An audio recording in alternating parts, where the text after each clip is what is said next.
चक्रवाती तूफान ताउते ने असर दिखाना शुरू कर दिया है। देश के तटीय राज्यों में इसका असर दिख रहा है। आपको अलग अलग शहरों की तस्वीरें दिखाते हैं किस तरह तूफान ताउते ने लोगों की परेशानी को उन अलग अलग जगहों पर बढ़ा दिया है। कहीं पर घर गिरे हुए हैं तो कहीं सड़कें तबाह हो गई हैं, कहीं बिजली के खंभे सड़क पर आ गिरे हैं। समंदर में उठ रही ऊंची लहरें तूफान की ताकत का एहसास करा रही हैं। कई तटीय इलाकों में मौसम खराब है, भारी बारिश हो रही है, तेज हवाएं चल रही हैं। इन सबके बीच तूफान के सामने सीना तान कर खड़े हैं एनडीआरएफ के जवान। तटीय इलाकों में एनडीआरएफ की 100 टीमें तैनात की गई हैं। हर टीम में एनडीआरएफ के 47 जवान हैं। अलग अलग जगहों की तस्वीरें हम आपको दिखा रहे हैं। कहीं पर घर गिरा हुआ है, सड़कें टूटी हैं, बिजली के खंभे टूटे हैं। केरल, तिरुवनंतपुरम, पश्चिम गोवा, गुजरात, अमरेली, तमाम जगहों की तस्वीरें इस वक्त आप अपने टेलीविजन स्क्रीन पर देख रहे हैं। और जैसे जैसे ताउते तूफान आगे बढ़ रहा है, इसकी रफ्तार भी तेज होती जा रही है और आज देर शाम तक 160 किलोमीटर प्रति घंटे की रफ्तार होने की संभावना है। और मुंबई से फिलहाल ताउते 450 किलोमीटर की दूरी पर है। और ये 8 तस्वीरों के जरिए हम आपको दिखा रहे हैं ताउते तूफान का कहर। केरल में घर गिर गया, तिरुवनंतपुरम में सड़क टूट गई और पश्चिमी गोवा में एक गांव में कई पेड़ गिर गए, जिसकी वजह से बिजली बाधित हो गई। गोवा में एक जगह पर कोंकलिन पर खास करके जहां पर बिजली का खंभा गिरने की वजह से पूरा ट्रैफिक ही जाम हो गया, जिसके बाद वहां से उसको हटाने का काम शुरू किया गया। दक्षिण गोवा के कांकोलिम से आई तस्वीर आपको दिखाते हैं। ये तस्वीर डराने वाली है। यहाँ बिजली के खंभे टूटकर सड़क पर गिर गए, जिससे आवाजाही पर असर पड़ा है। जिस जगह यह हादसा हुआ उसी रास्ते से कर्नाटक से गोवा जाने वाले ऑक्सीजन टैंकर गुजरते हैं। हालांकि बाद में एनडीआरएफ की टीम ने मिलकर इस रास्ते को साफ करवाया। तोते चक्रवाती तूफान का असर जो है वो साउथ गोवा में खास तौर से देखने को मिल रहा है। साउथ गोवा के कोंकलिम इलाके की तस्वीर है, जहां पर इलेक्ट्रिसिटी का ये पोल तेज हवाओं की वजह से ढह गया, जिसकी वजह से ट्रैफिक पर काफ़ी असर देखने को मिल रहा है। न केवल इलेक्ट्रिसिटी का पोल बल्कि झाड़ भी बड़ी संख्या में जगह जगह पर गिरे हैं, जिसकी वजह से ट्रैफिक व्यवस्था पर खासा असर देखने को मिल रहा है। गोवा पुलिस के अलावा एनडीआरएफ की टीम भी यहां पर पहुंची हुई है और हर तरह की मदद जो है वो पहुंचाने की कोशिश की जा रही है। आपको इस इलाके के बारे में बता दें, ये कर्नाटक की तरफ से गोवा की तरफ जाने वाली ये सड़क है और कर्नाटक के बेल्लारी से जो ऑक्सीजन गोवा में सप्लाई किया जा रहा है वो टैंकर भी इसी रास्ते से जा रहे हैं। ऐसे में इस रास्ते पर जगह जगह पर पेड़ गिरने की वजह से और इलेक्ट्रिसिटी के खंभे गिरने की वजह से काफ़ी नुकसान जो है वो उठाना पड़ रहा है और ऑक्सीजन टैंकर्स को भी गोवा मेडिकल कॉलेज में पहुंचने तक देरी जो है वो हो रही है। इस तरह की भी खबरें सामने निकल कर आ रही है। एनडीआरएफ की टीम और गोवा पुलिस आप देख सकते हैं कि बड़ी संख्या में यहाँ पर हर तरह की मदद पहुंचाने के लिए और ट्रैफिक व्यवस्था को चुस्त दुरुस्त करने की कोशिश जो है वो यहाँ पर प्रशासन की ओर से की जा रही है। कैमरा पर्सन उत्तम के साथ रौनक कुकड़े, एबीपी न्यूज़, गोवा। तूफान ताउते से रक्षा के लिए एनडीआरएफ की 100 टीमें देश के अलग अलग हिस्सों में तैनात की गई हैं। गोवा में भी एनडीआरएफ की टीमें मोर्चा संभाले हुए हैं। क्या रणनीति है तूफान से लड़ने की एनडीआरएफ की, ये जानने के लिए एनडीआरएफ के डिप्टी कमांडेंट प्रमोद कुमार सिंह से एबीपी न्यूज ने खास बातचीत की।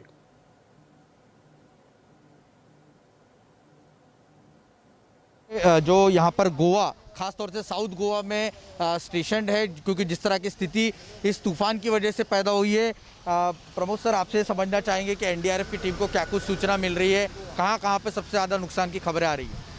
जैसा कि आप लोग देख रहे हैं कि अभी जो ताउते जो साइक्लोन है उसके जो आफ्टर इफेक्ट सामने आने लगे हैं। हमारे जो हाईवेज़ हैं, रोड्स हैं, वो पेड़ के गिरने से, इलेक्ट्रिसिटी पोल के गिरने से वो सप्लाई को, जो जिनसे सर्विसेज उनकी सप्लाई को बाधित कर रहे हैं। अभी कुछ देर पहले आपने देखा कि एक ऑक्सीजन का ट्रक जो था उसकी सप्लाई भी बाधित हुई थी, क्योंकि अभी ऑक्सीजन की डिमांड अपनी प्रायोरिटीज़ पर हैं, हॉस्पिटल्स में उसकी बहुत ज़रूरत है। तो एनडीआरएफ को इसकी सूचना मिल गई थी, एनडीआरएफ ने रिस्पॉन्स किया और उस ट्रक को जाने के लिए रास्ता क्लियर किया। आगे भी काफ़ी नुकसान हुआ है। हाँ, अब जैसे जैसे एक्चुअली पूरी इन्फॉर्मेशन जो है एनडीआरएफ से सिविल एडमिनिस्ट्रेशन के द्वारा शेयर हो रही है। जैसे ही किसी प्रकार की ऐसी सूचना मिलती है एनडीआरएफ वहाँ पर रिस्पॉन्ड करती है और उस ऑपरेशन को पूरा करती है। शुक्रिया बात करने के। तो कुल मिलाकर जगह जगह से जिस तरह से खबरें आ रही है, एनडीआरएफ की टीम वहाँ पर पहुँचकर तुरंत मदद पहुँचाने की कोशिश कर रही है। कैमरा पर्सन उत्तम के साथ रौनक कुकड़े, एबीपी न्यूज़, गोवा। ताउते तूफान अगले 24 घंटे में गंभीर चक्रवाती तूफान में बदल जाएगा। तूफान अभी गोवा से 130 किलोमीटर और मुंबई से 450 किलोमीटर दूर है। तूफान की स्थिति पर क्या कहना है आईएमडी के डिप्टी डायरेक्टर डॉक्टर जयंत सरकार का, आपको सुनाते हैं। अभी आप सब लोगों को मालूम है कि ये साइक्लोन जो ताउते है, ये अभी वेरी सीवियर साइक्लोनिक स्टॉर्म है। इसका जो करंट जो लोकेशन है east central Arabian sea, okay, exact latitude longitude अभी जो है 15 degree north and 72.7 degree east. अभी ये 130 kilometre west south west of Panjim Goa है, 450 किलोमीटर साउथ ऑफ मुंबई है और 700 kilometre south south east of Veraval है। ये नेक्स्ट 24 आवर्स में फर्दर इंटेंसिफाई करेगा and initially after coming to little bit in the northern latitude ये नॉर्थ वेस्टवर्ड मूवमेंट होगा and ये हम एक्सपेक्ट करेंगे कि 18th अर्ली मॉर्निंग को गुजरात को क्रॉस करेगा बिटवीन पोरबंदर एंड महुआ बोल के एक जगह है भावनगर डिस्ट्रिक्ट में, दोनों के बीच में 18th मॉर्निंग को क्रॉस करेगा। That is the expectation and इसके चलते because it is very severe cyclonic storm and हम एक्सपेक्ट करेंगे कि इसका further intensification is also possible. So इसका जो एसोसिएटेड विंड स्पीड है ये आपको 120 से 130 किलोमीटर पर आवर तक है, जो 140 किलोमीटर पर आवर तक भी जा सकता है। और सीधा रुख करेंगे गोवा का। गोवा से रौनक कुकड़े हमारे साथ हमारे सहयोगी जुड़े हुए हैं। रौनक, क्या कुछ स्थिति इस वक्त गोवा में है? आप वहां पर लगातार मौजूद है। दक्षिण गोवा का हाल आप पहले से भी दिखा रहे थे, वहां पर कई पेड़ गिर गए थे। वर्तमान हालात क्या है? जी देखिए आदर्श, अभी भी यहाँ पर तेज़ हवाएं जो है वो चल रही है। मुख्य तौर पर आपको कुछ तस्वीरें दिखाना चाहेंगे। इस वक्त हम ये नॉर्थ गोवा की स्थिति है। आप देख सकते हैं कि यहाँ पर भी दक्षिण गोवा की तरह ही नुकसान जो है वो कई तरह के पेड़ यहाँ पर गिरने की वजह से घरों को नुकसान पहुँचा है। साथ ही जो इलेक्ट्रिसिटी के पोल है वो भी क्षतिग्रस्त हुए, जिसकी वजह से इलाके में फिलहाल लाइट जो है वो बत्ती यहाँ पर गुल हो गई है। जो जानकारी हमें नॉर्थ गोवा के कलेक्टर की ओर से दी गई है उसके मुताबिक जितने छोटे रास्ते हैं जहाँ पर लगातार कंप्लेंट्स आई थी कि पेड़ गिरने की वजह से ट्रैफिक को काफ़ी नुकसान पहुँचा है, वहाँ पर अभी पेड़ हटाने का काम जो है वो युद्ध स्तर पर किया जा रहा है। इसके अलावा जो कलेक्टर है उनकी ओर से जानकारी आदर्श दी गई है कि गोवा से 70 नॉटिकल माइल की दूरी पर जब ये तूफान था, चक्रवाती तूफान था, उसने अब अपना रुख जो है वो महाराष्ट्र और गुजरात की तरफ किया है। तो जो बहुत ज़्यादा खतरा गोवा को लेकर पहले जताया जा रहा था वो थोड़ा सा यहाँ पर टलता हुआ दिख रहा है। हालांकि अब भी यहाँ पर तेज़ हवाएं जो है वो चल रही है और साथ ही बारिश जो है वो रुक रुक कर यहाँ पर तेज़ बारिश हो रही है। जी सूरज, मुंबई में क्या हालात है? गोवा से रौनक जानकारी दे रहे थे कि लग रहा है कि कुछ हद तक खतरा शायद टल गया है, लेकिन फिर भी वहां पर सावधानियां पूरी बरती जा रही है। मुंबई में कैसे थे?